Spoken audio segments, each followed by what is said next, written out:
नमस्कार दोस्तों, हमारे चैनल पर आपका स्वागत है। दोस्तों, इस वीडियो में हम लोग 25 ऐसे महत्वपूर्ण क्वेश्चन के बारे में बात करेंगे जो कि हमारे एग्जाम के लिए काफ़ी ज़्यादा महत्वपूर्ण है और हमारे आर्मी के एग्जाम में बार-बार पूछे जाते हैं। तो चलिए हम लोग वीडियो को प्रारंभ करते हैं। हमारा पहला क्वेश्चन है कि पृथ्वी पर पलायन वेग का मान कितना होता है? तो दोस्तों, पृथ्वी पर पलायन वेग का मान होता है 11.2 किलोमीटर प्रति सेकंड, ठीक है? और अगर क्वेश्चन आ जाए कि चंद्रमा पर यह मान कितना होता है, तो चंद्रमा पर पलायन वेग का मान होता है 2.38 मीटर प्रति सेकंड, काफ़ी कम होता है, ठीक है?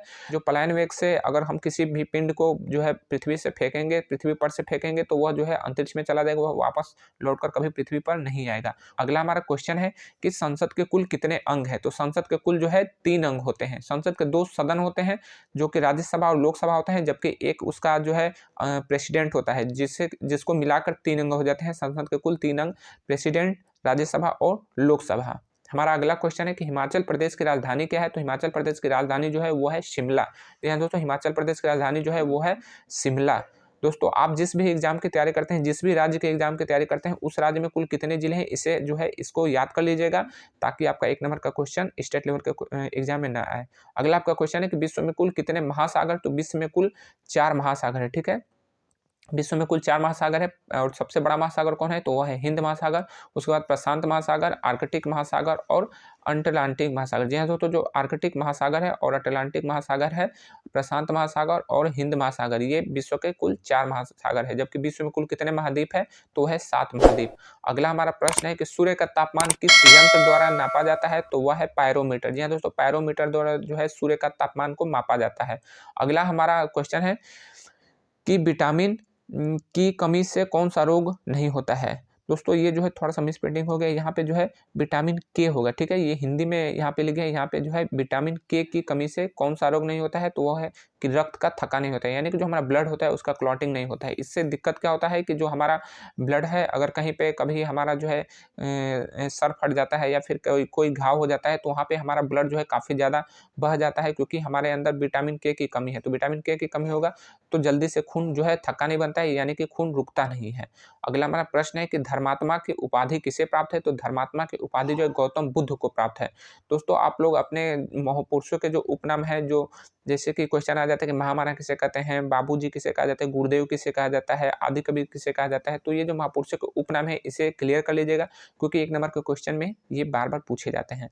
हमारा अगला प्रश्न है कि 1 एमबी में कुल कितने केबी होते हैं? तो 1 एमबी में कुल 1024 केबी होते हैं। 1024 केबी होते हैं जो कि 1 एमबी में होते हैं। दोस्तों, 1 जीबी में कितने एमबी होते हैं? तो 1 जीबी में 1024 एमबी होते हैं। दोस्तों, जीबी एमबी से बड़ा होता है, एमबी केबी से बड़ा होता है। दोस्तों, जो है हमारे अगर हम लोग जो डेटा यूज़ करते हैं जो हमारे मोबाइल में, तो अगर वो जीबी में आ रहा है कि 1 जीबी हम पर लोग डेटा डेटा यूज़ करते हैं, तो उसमें से जो डेटा हम लोग खत्म हो जाता है वो एमबी में खत्म होता है, ठीक है? एमबी में खत्म हो जाता है और जो है शेष एमबी बचता है। तो इससे जो है ये कंप्यूटर विज्ञान का क्वेश्चन है, आप लोग जो है इससे छोटे-छोटे कंप्यूटर विज्ञान के क्वेश्चन भी याद कर लीजिएगा। अगला आपका क्वेश्चन है कि सीपीसी का फुल फॉर्म क्या होता है? तो सीपीसी का फुल फॉर्म होता है सिविल प्रोसीजर कोड। दोस्तों, ये आपके लॉ से संबंधित क्वेश्चन है कि सीपीसी का फुल फॉर्म क्या होता है? तो होता है सिविल प्रोसीजर कोड, जिसको हिंदी में हम लोग कहते हैं सामान्य प्रक्रिया संहिता।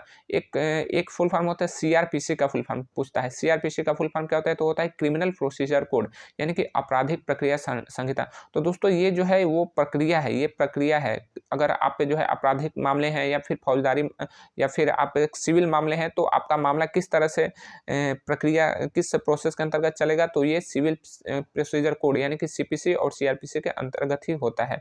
दोस्तों, ये भारत में 1860 के आसपास में लागू किया गया था, जो कि काफ़ी रद्दी और बेकार ये सब प्रक्रिया है। इसी वजह से भारत में जो है न्याय नहीं मिल पाता है लोगों को, काफ़ी लेट लटीफी होती है और केवल तारीख पे तारीख मिलता है। आप लोग जो है 1 नंबर का क्वेश्चन जो है याद कर लीजिएगा, फुल फॉर्म, क्योंकि फुल फॉर्म काफ़ी ज़्यादा पूछे जाते हैं। हमारे जो आर्मी के एग्जाम हो या फिर किसी भी एग्जाम हो, पुलिस के एग्जाम हो, इसमें कई बार जो है 1 नंबर के क्वेश्चन फुल फॉर्म की तरह पूछे जाते हैं। अगला आपका क्वेश्चन है कि मरुभूमि किसे कहते हैं? मरुभूमि का मतलब कि सूखा भूमि। सूखा भूमि किसे कहते हैं? तो वो होता है राजस्थान। जी हाँ दोस्तों, हमारा जो राजस्थान राज्य है, यहाँ पे काफ़ी ज़्यादा जो है बालू है, यानी कि वहाँ पे मरुस्थल है, इसीलिए इसे मरुभूमि कहा जाता है। अगला आपका क्वेश्चन है कि कार सेवकों पर गोली कब चलाई गई? तो कार सेवकों पर गोली चलाई गई 30 अक्टूबर 1990। जी हाँ दोस्तों, 30 अक्टूबर 1990 को कार सेवकों पर गोली चलाई गई और यही कार सेवकों ने जो है अपना जो है दम बरकरार रखा और 1992 में बाबरी मस्जिद को गिराकर वहाँ पर मंदिर का निर्माण प्रारंभ हो गया। तो दोस्तों अब राम मंदिर बन भी गया है और राम मंदिर बन गया है और इसका उद्घाटन भी हो गया है। तो आपसे क्वेश्चन आ सकते हैं राम मंदिर से, इसलिए राम मंदिर से क्वेश्चन जब भी आए तो आप लोग राम मंदिर के इतिहास से लेकर राम मंदिर का वर्तमान और राम मंदिर की विशेषता क्या है ये याद कर लीजिएगा। अगला आपका क्वेश्चन है कि बिनु सत्संग विवेक न होय, कर्म कृपा बिनु सुलभ न सोय। इसमें सत्संग शब्द का पर्यायवाची क्या है? तो सत्संग शब्द का पर्यायवाची है अच्छे व्यक्तियों का साथ। दोस्तों आप लोग हिंदी का क्वेश्चन जो है ठीक से देख लीजिएगा, क्योंकि हिंदी के भी क्वेश्चन पूछे जाते हैं। अगला आपका क्वेश्चन है कि बीडीसी का फुल फॉर्म क्या होता है? तो बीडीसी वही बीडीसी जिसका हम लोग चुनाव में जो है वोट करते हैं। तो बहुत से लोग कहते हैं कि बीडीसी मतलब कि केवल ब्लॉक प्रमुख का चुनाव करने वाले, यानी कि ब्लॉक प्रमुख का चुनाव होता है और बीडीसी को 50,000 1 लाख रुपए मिल जाते हैं। तो दोस्तों ऐसा बात नहीं, बीडीसी को भी काफ़ी अधिकार मिले हैं, लेकिन बीडीसी का जो चुनाव लड़ता है उसको खुद ही नहीं पता होता है।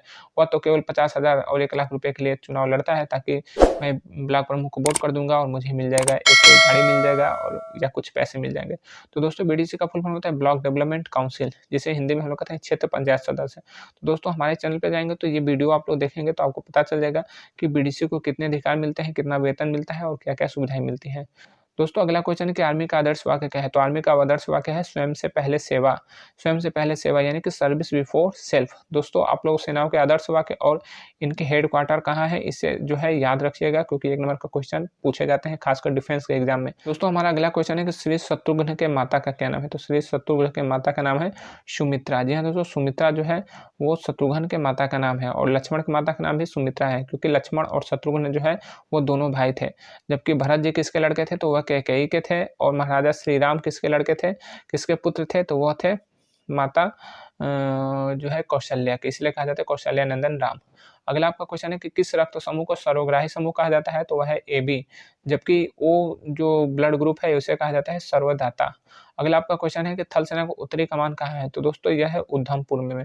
दोस्तों आप लोग जो है तीनों सेनाओं के सैन्य कमांड को याद रखिएगा कि कौन सा सैन्य कमांड कहाँ पे है। हमारे चैनल पे जाएंगे तो इस वीडियो को देख लेंगे तो आपको पता चल जाएगा। खासकर डिफेंस एग्जाम में 1 नंबर का क्वेश्चन जरूर से जरूर पूछे जाते हैं।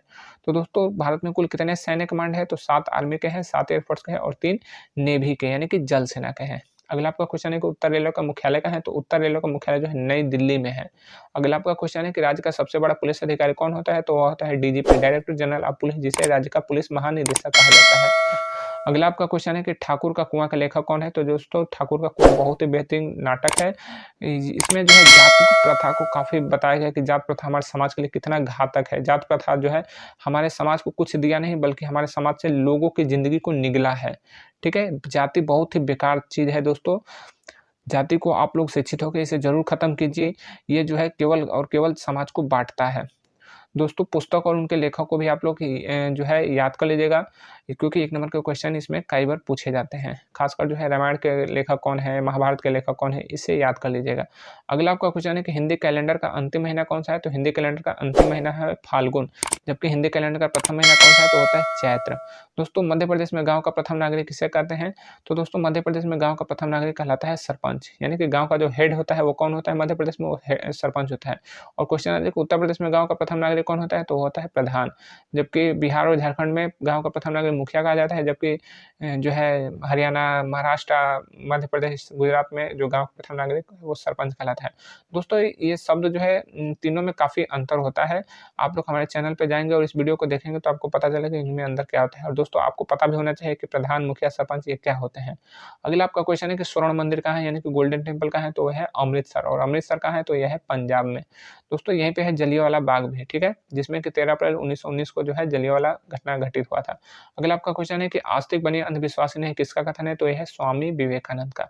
दोस्तों आस्तिक बनिए वाकई में ठीक है, लेकिन अंधविश्वासी न बनिए, यानी कि जो व्यक्ति कह दे कि ऐसा है तो ऐसा नहीं मानना है। अपने तर्क का भी, अपने बुद्धि और विवेक का भी इस्तेमाल करना है। ये किसने कहा? तो ये स्वामी विवेकानंद जी ने कहा। दोस्तों कथन और नारे भी आप लोग याद रखिएगा, क्योंकि 1 नंबर के क्वेश्चन इसमें आते हैं।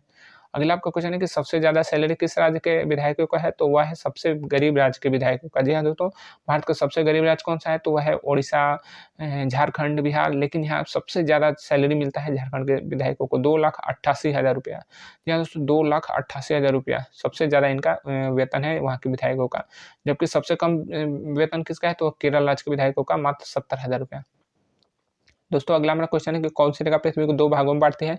तो वह है विषुवत रेखा। जी हाँ, तो विषुवत रेखा जो पृथ्वी को 2 भागों में उत्तरी और दक्षिणी ध्रुव में बाँटती है। अगला आपका क्वेश्चन है कि वायुसेना दिवस कब मनाया जाता है? वो होता है 8 अक्टूबर को। 8 अक्टूबर जो है वायुसेना दिवस मनाया जाता है, जबकि 15 जो है जनवरी को मनाया जाता है आपका थल सेना दिवस। 8 अक्टूबर को आपका मनाया जाता है वायुसेना दिवस, 4 दिसंबर को जल सेना दिवस। तो दोस्तों इस ट्रिक को आप लोग याद कर लीजिएगा, 1584, ठीक है, 1584 इस ट्रिक को याद कर लीजिएगा। तो 15 जो है सबसे पहले, यानी कि सबसे पहले जनवरी आएगा, यानी कि पहले सबसे पहले थल सेना आएगा। 8 अक्टूबर यानी कि वायुसेना, उसके बाद 4 दिसंबर को जल सेना। तो महीना जो है सबसे पहले जनवरी है, फिर अक्टूबर है और फिर दिसंबर है। तो 1584 से आप लोग याद कर लीजिएगा, क्योंकि मैंने भी इसी ट्रिक से याद किया है इन तीनों सेनाओं का दिवस, क्योंकि मैं भी पहले कई बार भूल जाता था, कन्फ्यूजन में पड़ जाता था। और दोस्तों आप लोग जो है दिवस को याद रखेंगे तो आपका 1 नंबर का क्वेश्चन जो है कई बार आएगा, तो उसे 1 नंबर के क्वेश्चन को आप लोग क्लियर कर लेंगे। तो दिवस को भी याद कर लीजिएगा। अगला आपका क्वेश्चन है कि नौसेना का लेफ्टिनेंट वायुसेना के किस अधिकारी के बराबर होता है? तो दोस्तों आप लोग हमारे चैनल में जाके इस वीडियो को ज़रूर देख लीजिएगा, ताकि इस तरह के क्वेश्चन जो भी आए, और आता ही है, मैंने कई बार एग्जाम दिए हैं आर्मी के, एयरफोर्स के, तो उसमें कई बार एग्जाम में इस तरह से क्वेश्चन आए हैं कि लेफ्टिनेंट, नौसेना के लेफ्टिनेंट वायुसेना के किस अधिकारी के समकक्ष होता है? तो देखिए नौसेना का सबसे जो छोटा कमीशन रैंक होता है वो होता है सब लेफ्टिनेंट का, और वायुसेना का सबसे छोटा कमीशन रैंक का होता है फ्लाइंग अफसर। तो ये इसका आंसर हो जाएगा फ्लाइट लेफ्टिनेंट। जी हाँ दोस्तों, फ्लाइट लेफ्टिनेंट हो जाएगा आंसर। तो आप लोग इस वीडियो को देख लेंगे तो आपका जो है आंसर बिल्कुल सही होगा, कभी गलत नहीं होगा। तो आपके 30 जो है 25 क्वेश्चन जो है क्लियर हो गए, और आपका अंतिम एक क्वेश्चन है जो कि आप कमेंट में बताइएगा कि भारत में कुल कितने जिले हैं। मिलेंगे अगले वीडियो में, तब तक के लिए जय हिंद।